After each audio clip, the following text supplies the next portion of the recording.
Tim penyidik Pitsus Kejari Prabu Muli resmi menetapkan tersangka dan langsung menahan mantan Sekretaris Bawaslu Sumsel, Haji Insinyur AIA.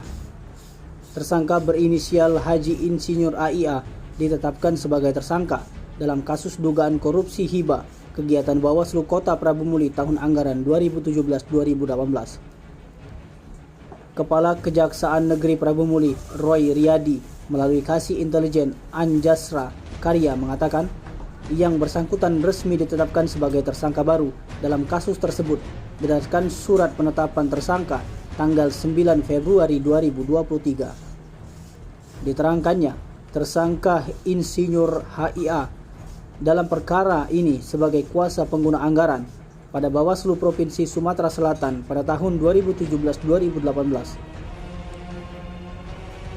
Ditetapkannya AIA sebagai tersangka oleh penyidik Pitsus Kejari Prabu Muli, menurutnya disinyalir berdasarkan bukti dan keterangan saksi yang telah diperiksa sebelumnya sebagai KPA tidak melaksanakan tugas sebagaimana tupoksinya saat itu.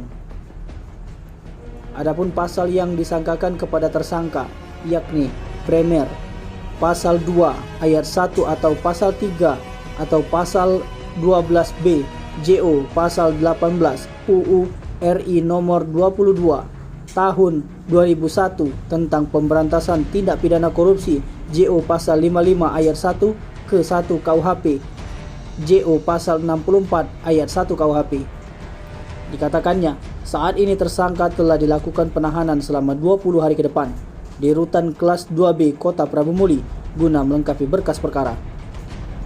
Sebagaimana diberitakan sebelumnya, dalam perkara ini Pitsus Kejari Prabu Muli telah ditetapkan 3 tersangka, yakni berinisial HJ sebagai Ketua Bawaslu Kota Prabu Muli, serta 2 tersangka lainnya, yakni IS dan IR sebagai Komisioner Bawaslu Kota Prabu Muli aktif.